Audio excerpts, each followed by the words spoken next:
जैसा कि आपके संज्ञान में होगा कि जून माह से ही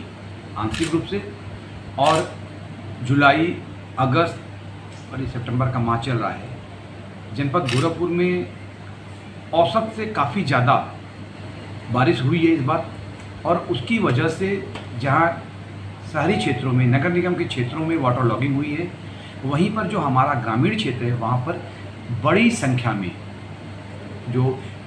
ग्रामवासी प्रभावित हुए हैं, क्योंकि जो हमारी राप्ती और रोहिणी नदी है या हमारे चिलुआ ताल हैं,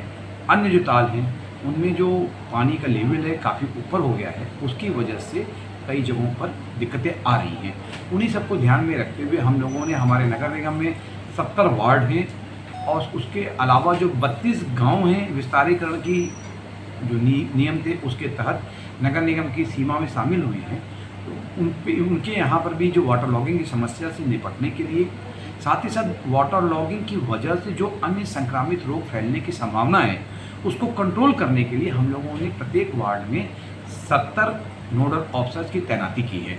जो कि डेली वहाँ पर जा रहे हैं, समस्याओं को देख रहे हैं, समस्याओं का समाधान करा रहे हैं और उसके पश्चात जो है वहाँ पर जो सैनिटाइजेशन, फॉगिंग,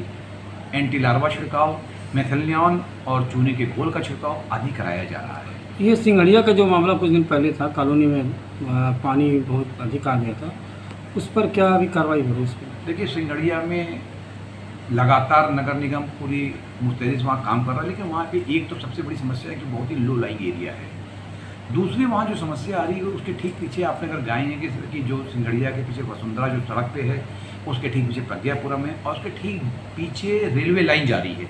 और रेलवे लाइन के ठीक पीछे हमारा एयरफोर्स का ऑफिस है, एयरपोर्ट है। तो वहाँ से एयरपोर्ट में जो उधर से पानी जो इतना हैवी रेन हुआ है,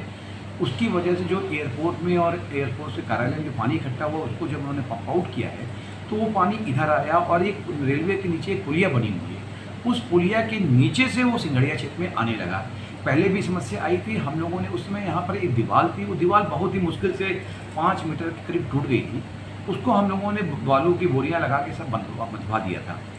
बंधवा देने के बाद हम लोगों ने यहाँ से पूरे इस पानी को डाइवर्ट करते हुए एक कच्ची नाला खोदकर इसको जो रेलवे का पक्का नाला है उससे मिलवा दिया था और रेलवे का पक्का नाला जुड़ा हुआ था एम्स के नाले से और वो पानी फिर एम्स के नाले में जाते हुए रामगढ़ ताल में जा रहा था। लेकिन जो अभी कल परसों की बारिश हुई है उसमें फिर से वो दीवार पूरी गिर गई। अब की बार हम लोगों ने कर्नल CP सिंह जो हमारे हैं इन्फोर्समेंट के जो प्रभारी हैं वो और एक्सीडेंट साहब और पूरी टीम को लेकर हम लोग वहाँ पर पहुँचे और वहाँ पर फिर से बालू का बंधा बनवाकर उस पानी को हम रोकने का प्रयास कर रहे हैं और काफ़ी हद तक सफलता प्राप्त हो गई है। इससे हर साल ये ऐसा होता रहा? नहीं, इसके अलावा मैं कहना चाहूँगा कि हाँ, सड़क पे CNDS विभाग के द्वारा जो है एक तुर्रा नाले का निर्माण कराया जा रहा है और कहीं ना कहीं विभाग ने पूरी तरह से जो है समय से इस नाले का निर्माण नहीं कर पाया, जिसकी वजह से भी काफ़ी ज़्यादा दिक्कतें आ रही हैं। नहीं, सुनने में आया कि एक कॉलोनी से दूसरे कॉलोनी में वो निकासी हो रही है, मतलब एक कॉलोनी छोड़ के दूसरे कॉलोनी में छोड़ा जा रहा है, फिर उसमें एकदम राउंडिंग हो, उसकी मास्टर प्लान अभी तक कुछ बेहतर नहीं। ये तो जो इस वक्त जो समस्या चल रही है कि तत्काल एक त्वरित समस्या मतलब कि त्वरित समाधान है और एक दीर्घकालीन समाधान है। दीर्घकालीन समाधान के तहत आपको मालूम होगा कि GDO और नगर निगम के माध्यम से एक हैदराबाद की फर्म को यहाँ का टोटल ड्रेनेज प्लान तैयार करने का उनको काम सौंपा गया है, जो कि पूरे जिसकी एस्टिमेट लगभग 3000 करोड़ का है और उसका पावर पॉइंट प्रेजेंटेशन भी कई बार यहाँ पर हो चुका है। अभी कुछ दिन पहले भी उनकी टीम आई थी और उस टीम को हमने सिंगड़िया में भेजा था, क्योंकि जो DPR लेके आए थे हमने कहा जो हमारे ऐसे क्षेत्र हैं, मेडिकल कॉलेज के जो मेडिकल रोड है उसके आसपास की जो कॉलोनियाँ हैं, सिंगड़िया है, गणेशपुरम है, जहाँ पर वाटर लॉगिंग जो कह लीजिए लो लाइंग एरिया है या जो पोखरे के आसपास बन गए हैं, तो वहाँ का प्रैक्टिकल कार सर्वे कर लें, समस्या को समझ लें। इसीलिए हम लोगों ने उनको बारिश के सीजन में बुलाया था कि वो यहाँ आके अपनी आंखों से देखें और तब वो DPR बना के हमको दें, जिससे कि उस पर जब काम होगा तो निश्चित रूप से ये जो नेक्स्ट ईयर से जो है ये हम लोग पूरे शहरवासियों को इस प्रकार की समस्या से, जल जमाव से छुटकारा दिला। मतलब कितना समय लग सकता है इसमें मास्टर? देखिए, अभी DPR करीब रेडी है। अगर DPR वो दे देंगे टाइमली, उसका प्रेजेंटेशन हम लोग सारे अपने सभासदों के सामने कराएंगे और सभासदों से उनकी राय मांगेंगे और उसमें जो प्रेजेंटेशन होगा उससे इतर कुछ उनके अगर सुझाव आते हैं उन सुझावों को पहले उसमें इंक्लूड किया जाएगा। लगभग कितना समय? अब देखिए, मुश्किल मुझे तो जो लगता है कम से कम अभी इसमें 3 महीना लग सकता है, 3 महीना। 3 महीने के बाद जब ये पूरा फुल प्रूफ DPR तैयार हो जाएगा, तब इसके बाद सभासदों के सामने, उसके बाद वरिष्ठ अधिकारियों के सामने इसका प्रेजेंटेशन होने के बाद जब ये पाया जाएगा कि ये पूरी तरह से ठीक है, तब इसके बाद इसको जो है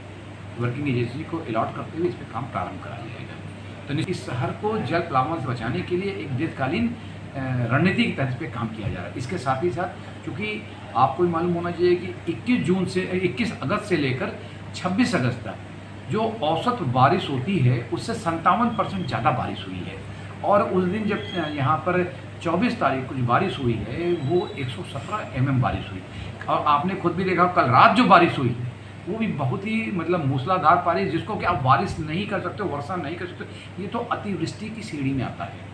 लेकिन उसके बावजूद नगर निगम की, जिला प्रशासन की, पुलिस प्रशासन की टीम आप देख रहे हैं कि 24 घंटे सड़क पे हैं। हमारे जितने भी चाहे ग्रामीण, आज भी हम जंगल बहादुर सिंह और सब जगहों पे मैं होके आया हूँ।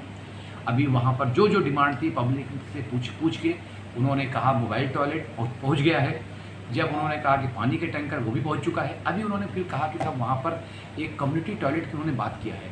एक महिलाओं के लिए, पुरुष के लिए। अभी हमने कहा कि तुरंत हम जगह वहाँ भेज रहे हैं दिखवाने के लिए। हो सकता है कि 2-3 दिन के अंदर मैं खुद जाकर वहाँ पर उसका नींव पूजन करके उस काम को शुरुआत कर दें। हम 5 पुरुषों के लिए, 5 महिलाओं के लिए और साथ में 2-2 बाथरूम नहाने के लिए, इसकी हम व्यवस्था करेंगे। और चूँकि अब ये क्षेत्र नगर निगम के अंदर आ गए हैं, ग्रामीण क्षेत्र, लेकिन अगर ये नगर निगम सीमा में जब आ चुके हैं तो इनको भी हम इस बात का एहसास कराएंगे कि अब ये